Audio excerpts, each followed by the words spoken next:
आप जिन फोटोज को स्क्रीन पर स्लाइड होते हुए देख रहे हो, क्या आपको पता है ये किसकी फोटो है? यह IB1401 एक कंप्यूटर जिसकी मेमोरी सिर्फ 4 KB की थी। लेकिन यहाँ पर सवाल ये है कि मैं आखिर आपको ये सब क्यों बता रहा हूँ। असल में ये computer Tata consultancy and services यानी कि TCS का पहला कंप्यूटर था। और यहाँ पर मजेदार बात तो यह है कि TCS इसको खरीद नहीं पाई थी, बल्कि लीज पर लेकर इसे अपना काम चलाया करती थी। आज TCS दुनिया की सबसे बड़ी IT कंपनियों में से एक है, जो the world bank, JP Morgan, Tesla और माइक्रोसॉफ्ट जैसे जायंट्स को भी IT सॉल्यूशन प्रोवाइड किया करते हैं। लेकिन क्या आप जानते हैं कि TCS की शुरुआत इतनी कठिनाइयों से हुई थी कि उसकी स्टोरी सुनने के बाद आपकी और मेरे बगल में बैठे मेरे दोस्त की रूह कांप जाएगी। वही TCS जिसने भारत को passport Seva Kendra, IRCTC online ticketing system, Indian post digitalization और इनकम टैक्स फाइलिंग पोर्टल जैसे रिवॉल्यूशनरी प्लेटफॉर्म दिए। आज TCS भारत के प्राइवेट सेक्टर की सबसे बड़ी एम्प्लॉयर्स में से एक है, जिसमें 6 लाख से भी ज्यादा एम्प्लॉयज काम किया करते हैं। लेकिन क्या आपने कभी सोचा है कि जब कंप्यूटर को समाज में खतरनाक माना जाता था, तब TCS जैसी IT कंपनी कैसे स्टेब्लिश हुई? आज की इस वीडियो में हम आपको TCS की इंस्पायरिंग जर्नी को पूरे विस्तार से समझाने वाले हैं। इस कहानी की शुरुआत होती है 1960 से, जब टाटा ग्रुप के सीनियर मैनेजमेंट की एक काफी इम्पोर्टेंट मीटिंग रखी गई थी, जिसमें ग्रुप के अलग अलग कंपनीज के ऑपरेशन और फ्यूचर प्लानिंग के बारे में बात होनी थी। उस टाइम टाटा ग्रुप के चेयरमैन थे JRD टाटा, जबकि सीनियर एग्जीक्यूटिव और JRD टाटा के सलाहकार थे उनके ही अपने ब्रदर इन लॉ यानी कि साले, लेस्ली सुहानी। इस मीटिंग के डिस्कशन के दौरान लेस्ली सहानी ने एक बड़ा इशू उठाया। उन्होंने कहा कि हमारी कंपनीज के इतने सारे डाटा को अब मैन्युअली मैनेज कर पाना बहुत मुश्किल होता जा रहा है, इसीलिए हमें अब कंप्यूटर में डाटा स्टोर करने के बारे में सोचना चाहिए। और फिर इसके लिए उन्होंने अपनी खुद की IT कंपनी बनाने का प्रपोजल रखा। अब वैसे तो ये आइडिया JRD टाटा को बहुत ज्यादा पसंद आया, लेकिन इसका इम्प्लीमेंटेशन उतना आसान नहीं था जितना सुनने में आसान लग रहा था, क्योंकि उस टाइम पर इंडिया में ना तो एक भी कंप्यूटर था और ना ही ऐसे प्रोफेशनल जो उसे ऑपरेट कर पाए। काफी सोच विचार करने के बाद JRD टाटा ने टाटा एडमिनिस्ट्रेटिव सर्विस यानी कि TAS को शुरुआत करने की पहल की और कुछ हाईली स्किल्ड लोगों को इस काम के लिए सेलेक्ट किया गया। लेकिन TAS ही क्यों? असल में जिस तरह देश को चलाने के लिए इंडियन एडमिनिस्ट्रेटिव सर्विस यानी कि IAS से लोगों को चुना जाता है, ठीक इसी तरह टाटा एडमिनिस्ट्रेटिव सर्विस से उन स्किल्ड लोगों को चुना जाएगा। यानी कि यूं कहे तो चुना जाता था, और उन लोगों को चुना जाता था जो लोग टाटा ग्रुप के अलग अलग कंपनीज में हाई लेवल मैनेजमेंट और लीडरशिप के रोल्स को संभाला करते थे। और इसमें सेलेक्ट होना एक IAS की तरह मुश्किल था। अब यहाँ पर लोगों को तो चुन लिया गया था, लेकिन यहाँ पे सबसे बड़ी दिक्कत ये थी कि कंप्यूटर्स का इंतजाम आखिर कैसे किया जाए, क्योंकि असल में देखा जाए तो उस टाइम पर इंडिया में कंप्यूटर्स थे ही नहीं, और यहाँ तक कि टाटा के पास भी इस पर्टिकुलर प्रोजेक्ट के लिए बहुत कम बजट था, जिसकी वजह से वो बाहर के देशों से महंगे महंगे कंप्यूटर्स नहीं खरीद सकते थे। वैसे आइडिया के लिए मैं आपको बता दूं कि जो उस टाइम पर TCS को जिस टाइप के कंप्यूटर की जरूरत थी, उसको खरीदने में करीबन $1 मिलियन का खर्चा आता। सोच रहे हो उस टाइम पर $1 मिलियन, जिसको अगर आज के इंडियन रुपीस में कन्वर्ट किया जाए तो करीबन 8 करोड़ 48 लाख के बराबर होंगे। और इससे आप अंदाजा लगा ही सकते हो कि उस समय के 8 आखिर कितनी बड़ी रकम होगी। इसीलिए JRD टाटा ने बीच का रास्ता निकाला और IBM से उनका 1401 मॉडल का कंप्यूटर लीज पर ले लिया। और ये कंप्यूटर आगे चलकर न सिर्फ टाटा के लिए बल्कि पूरी देश की इंडस्ट्री के लिए एक गेम चेंजर साबित हुआ। IBM 1401 उस समय के लिए अल्ट्रा मॉडर्न मशीन थी, जिसे डाटा प्रोसेसिंग मशीन भी कहा जाता था। वैसे तो ये उस टाइम का सबसे पॉपुलर कंप्यूटर मॉडल था, लेकिन आजकल के लैपटॉप या फिर PC से अगर हम कंपेयर करें तो ये काफी अलग था। असल में ये कंप्यूटर एक पूरे कमरे के साइज का था, जिसकी मेमोरी मात्र 4 KB की थी। फिर भी उस दौर का ये ऑर्गेनाइजेशन के लिए, डाटा मैनेजमेंट और ऑटोमेशन के लिए एक बहुत ही बड़ा बेहतरीन टूल साबित हुआ। तो अब इस तरीके से JRD टाटा के पास अब कंपनी के लिए प्रोफेशनल्स की एक टीम थी, छोटी सी, और उन सभी के लिए कंप्यूटर का भी इंतजाम हो चुका था। अब आता है 1966 का दौर, जब उन्होंने मुंबई के चर्च गेट एरिया में एक बिल्डिंग जिसका नाम था निर्मल बिल्डिंग, उसके अंदर अपना पहला ऑफिस सेटअप किया और कंपनी का नाम रखा गया टाटा कंप्यूटर सिस्टम, जिसे कि कुछ टाइम के बाद टाटा कंसल्टेंसी सर्विसेज यानी कि TCS रख दिया गया। जल्द ही TCS की टीम ने इस कंप्यूटर की मदद से पंच कार्ड को प्रोसेस डाटा स्टोर और एनालिसिस करना शुरू कर दिया। अब आप यह सोच रहे होंगे कि ये पंच कार्ड क्या होता है। असल में पंच कार्ड एक रेक्टेंगल कागज का टुकड़ा होता है जिस पर छोटे छोटे होल्स पंच किए जाते हैं और हर एक होल और हर एक नंबर या फिर कैरेक्टर को रिप्रेजेंट करता था। ये सारे के सारे होल्स एक स्पेशल मशीन जिसे पंच कार्ड रीडर कहते हैं उसके जरिए पढ़े जाते थे और रीडर उन होल्स को स्कैन करके डेटा को प्रोसेस करने का काम किया करता था। शुरुआत में टीसीएस का पहला काम अपनी सिस्टर कंपनी टिस्को जिसे हम टाटा स्टील लिमिटेड के नाम से जानते हैं उसके लिए डेटा प्रोसेसिंग का काम किया करते थे। इसके बाद टीसीएस ने टेल्को जिसे आज हम टाटा मोटर्स के नाम से जानते हैं उनके लिए काम करना शुरू कर दिया। लेकिन इस टाइम तक टीसीएस की कंपनी बिना किसी लीडर के अंडर काम कर रही थी और उनके लिए कोई डिफाइंड गोल भी नहीं था। इसीलिए JRD टाटा ने 1968 में FC कोहली यानी कि फकीर चंद कोहली को टीसीएस का जनरल मैनेजर बना दिया। आपको बताते चले कि FC कोहली उस समय पर टाटा इलेक्ट्रिक कंपनी में चीफ इंजीनियर के तौर पर काम कर रहे थे और उनका टीसीएस में आने का कोई भी इरादा नहीं था। इसीलिए उन्होंने साफ साफ JRD टाटा से कहा कि सर मुझको कंप्यूटर के बारे में कुछ भी नहीं पता, मैं तो टाटा इलेक्ट्रिक में ठीक हूँ। लेकिन JRD टाटा FC कोहली के टैलेंट को पहचानते थे, इसीलिए उन्होंने कहा कि कंप्यूटर तो कोई नहीं जानता। इसीलिए उन्होंने यह कहा कि कंप्यूटर तो कोई नहीं जानता इंडिया में, तो यहाँ पर किसी को तो शुरुआत करनी ही होगी। इसी तरह न चाहते हुए भी कोहली को टीसीएस की जिम्मेदारी संभालनी पड़ी। लेकिन आगे चलकर उन्होंने इस कंपनी को इतनी ज्यादा ऊंचाइयों पर पहुंचाया, उनको आज के टाइम में इंडियन आईटी इंडस्ट्री का फादर कहा जाता है। हालांकि उनके लिए इंडिया में मार्केट बिल्ड करना बिल्कुल भी आसान नहीं था, क्योंकि यहाँ पर पहले से कोई भी बेंचमार्क अवेलेबल नहीं था और टीसीएस को सब कुछ जीरो से स्टार्ट करना पड़ा था। ऐसे में कोहली साहब को कुछ समय बाद यह महसूस हुआ कि सिर्फ टाटा ग्रुप की कंपनीज का ही डाटा मैनेज करने से कुछ अर्निंग नहीं होने वाली, तो क्यों ना यहाँ पर बाहर की कंपनीज को अपनी सर्विसेज ऑफर की जाए। लेकिन यहाँ पे सबसे बड़ा सवाल तो ये था कि उनकी यह सर्विसेज आखिर लेगा कौन, क्योंकि हमने आपको पहले बता दिया था कि इंडिया में कंप्यूटर और डाटा प्रोसेसिंग का कोई ट्रेंड नहीं था और मार्केट में ऐसी मानसिकता फैली हुई थी कि कंप्यूटर के आने के बाद बहुत सारी नौकरियां चली जाएंगी और ये लोगों के रोजगार को खतरे में डाल सकता है। इवन सरकार भी इसी तरीके की सोच रखती थी, इसीलिए लोगों के मन में कंप्यूटर को लेकर एक गलत इमेज बन गई थी। इसके कारण टीसीएस के लिए क्लाइंट ढूंढना बहुत बड़ा टास्क बन चुका था। लेकिन काफी सारी मेहनत के बाद और कोशिशों के बाद टीसीएस को अपना पहला प्रोजेक्ट मिल ही गया, जो था सेंट्रल बैंक ऑफ इंडिया के लिए। असल में उन्हें सेंट्रल बैंक ऑफ इंडिया के ब्रांचेस के बीच ट्रांजैक्शन को मैनेज करने के लिए एक सिस्टम बनाने की जिम्मेदारी दी गई थी, जिसको इंटर ब्रांच रिकॉन्सिलिएशन सिस्टम कहा गया। यह प्रोजेक्ट मात्र बैंक के लिए नहीं बल्कि टीसीएस के लिए बहुत फायदेमंद था और इम्पोर्टेंट था। इसी तरीके से टीसीएस की टीम ने पूरे डेडिकेशन के साथ इस पर्टिकुलर प्रोजेक्ट में काम करना शुरू कर दिया और बहुत कम समय में भी इसको कंप्लीट करके दिखाया। इस सक्सेस के बदौलत कंपनी को बहुत ही जल्द 14 अलग अलग बैंकों से प्रोजेक्ट मिला। साथ ही उनको यूनिट ट्रस्ट ऑफ इंडिया यानी कि यूटीआई के तरफ से भी एक प्रोजेक्ट मिला, जिसमें टीसीएस को इन्वेस्टमेंट डाटा को मैनेज करने की जिम्मेदारी सौंपी गई। अब भी यहाँ तक तो सब चीज ठीक चल रही थी और भले ही धीरे धीरे ही सही, लेकिन टीसीएस ग्रोथ की ओर बढ़ रहा था। भी इंदिरा गांधी जी की सरकार ने बैंकों को नेशनलाइज कर दिया।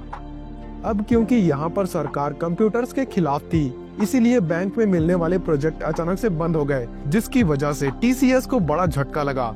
यहाँ तक कि एक टाइम तो ऐसा भी आया जब FC कोहली ने JRD टाटा को वार्न भी कर दिया कि अगर जल्दी से हमें कोई नया प्रोजेक्ट नहीं मिलता तो फिर हमें टीसीएस को बंद करना पड़ सकता है। हालांकि इसी दौरान FC कोहली और उनकी टीम खूब मेहनत करती रही और नए नए क्लाइंट्स को ढूंढती रही। इसी खोजबीन के दौरान 1970 में FC कोहली को अमेरिका के IEEE यानी कि institute of electrical and electronic engineers 1970 में FC कोहली को अमेरिका की IEEE यानी कि institute of electrical and electronic engineer के तौर पर इंजीनियर्स के बोर्ड ऑफ डायरेक्टर के रूप में सेलेक्ट कर लिया गया, जिसकी वजह से उन्हें कुछ समय के लिए अमेरिका जाना पड़ गया। वहां जाने के बाद कोहली साहब ने ये सोचा कि जब इंडिया में टीसीएस के लिए प्रोजेक्ट नहीं मिल रहे हैं तो क्यों ना यहीं पर तलाश की जाए। इसी सिलसिले में उनका कांटेक्ट बरोस कॉरपोरेशन से होता है, जो कि कंप्यूटर बनाने का काम किया करती थी और ये कंपनी अपने कंप्यूटर्स के लिए एक हेल्थ केयर सॉफ्टवेयर जनरेट करना चाहती थी। ऐसे में FC कोहली ने उनको भरोसा दिलाया कि टीसीएस उनका यह काम एफिशिएंटली कर सकती है। एफसी कोहली के कॉन्फिडेंस से इम्प्रेस होकर बेरोज ने 1973 में टीसीएस के साथ एक पार्टनरशिप कर ली और कंपनी को $24,000 का कॉन्ट्रैक्ट दे दिया, जो कि भारत की पहली आईटी आउटसोर्सिंग डील थी। लेकिन अब देखा जाए तो टीसीएस के लिए मुश्किलें और भी ज्यादा बढ़ चुकी थी, क्योंकि टीसीएस के पास अपना खुद का कोई ऐसा कंप्यूटर ही नहीं था जिसके ऊपर वह सॉफ्टवेयर डेवलप कर पाए। लेकिन अब टाटा इतने बड़े डील के लिए कंप्यूटर खरीद भी सकती थी, लेकिन उस टाइम पर अगर देखा जाए तो कंप्यूटर खरीदना इतना ज्यादा आसान नहीं था। कंप्यूटर खरीदने के लिए सरकार से अप्रूवल लेना बहुत जरूरी था, क्योंकि इंडियन गवर्नमेंट कंप्यूटर पार्ट के इंपोर्ट को अपने कंट्रोल में लेकर रखी हुई थी, क्योंकि उनको ये डर था कि कंप्यूटर लोगों की नौकरी खा ना ले, और अगर ऐसा होता तो इससे इंडिया की जो खराब इकोनॉमी है वो और भी ज्यादा नीचे चली जाती।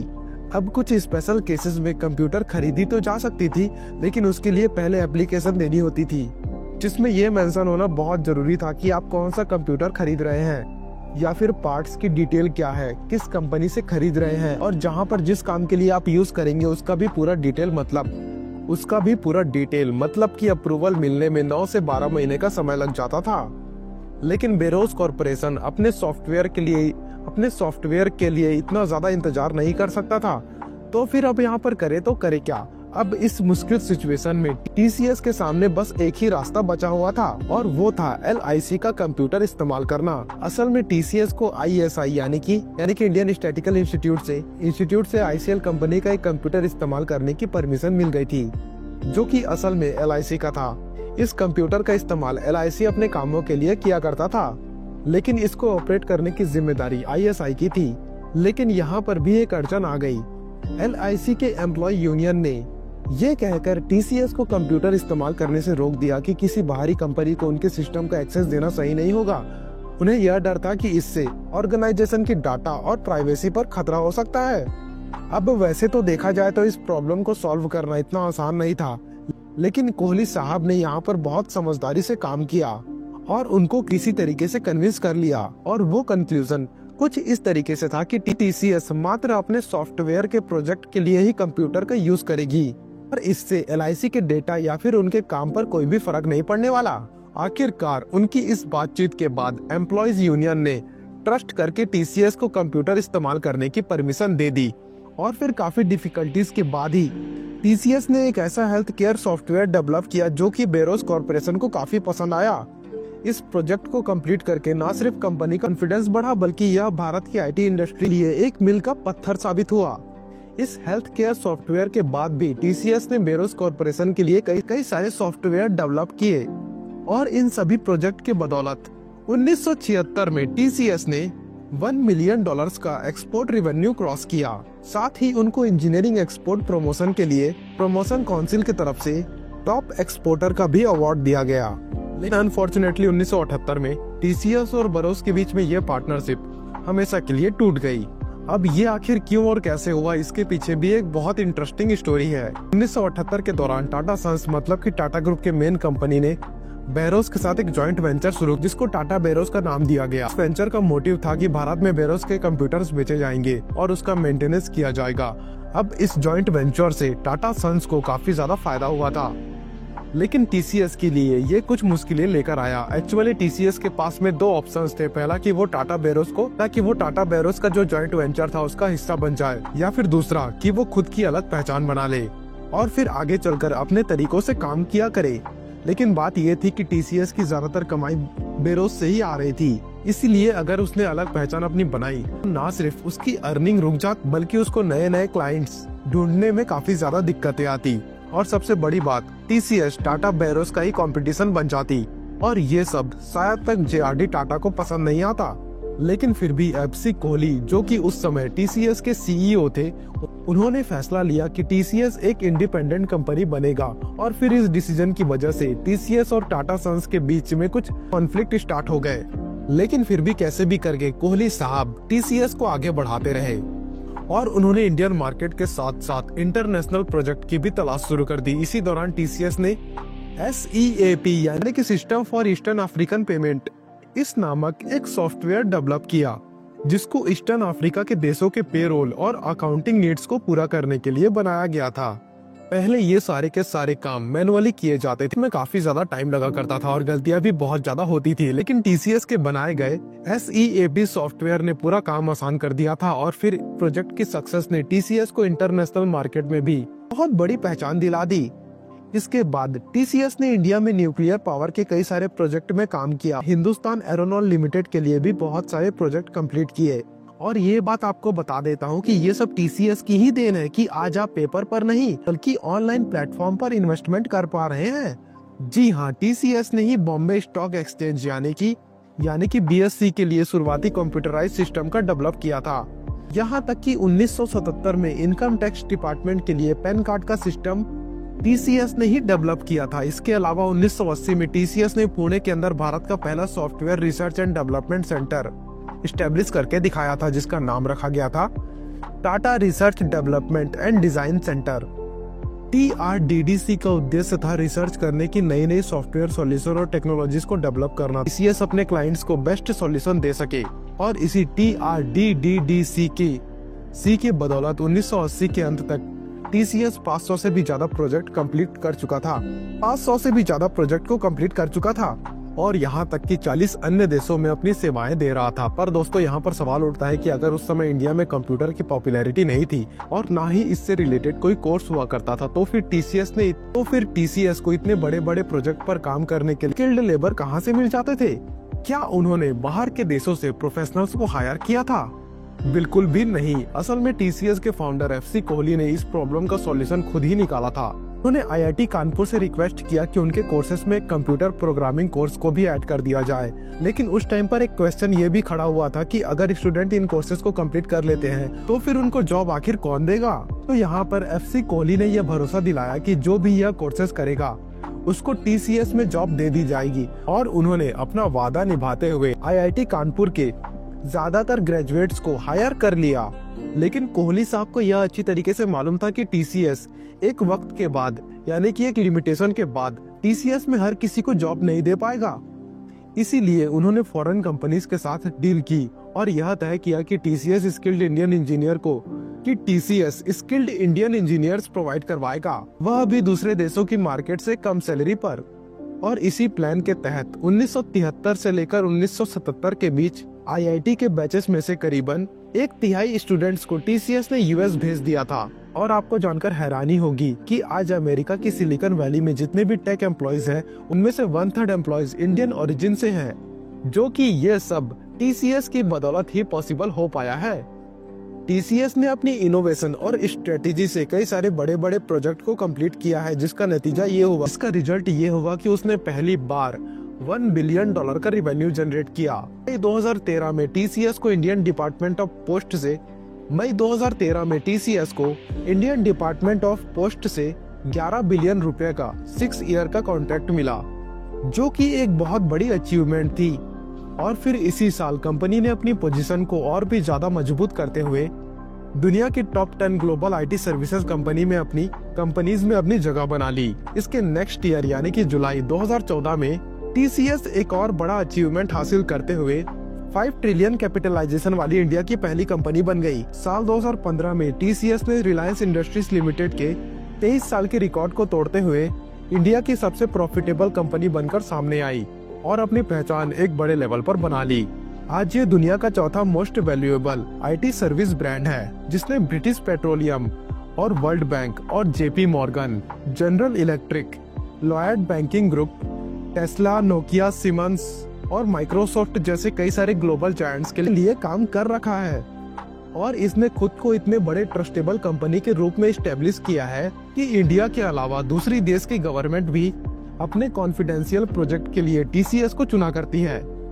बाकी आज की ये वीडियो आपको कैसे लगी, नीचे कमेंट में अपनी राय जरूर दीजिएगा। वैसे इस वीडियो को लाइक करें और हमारे चैनल यानी कि इन्वेस्टर ओशियन को सब्सक्राइब करें, ताकि ऐसी इन्फॉर्मेटिव वीडियो आप तक और मैं लाता रहूं। धन्यवाद।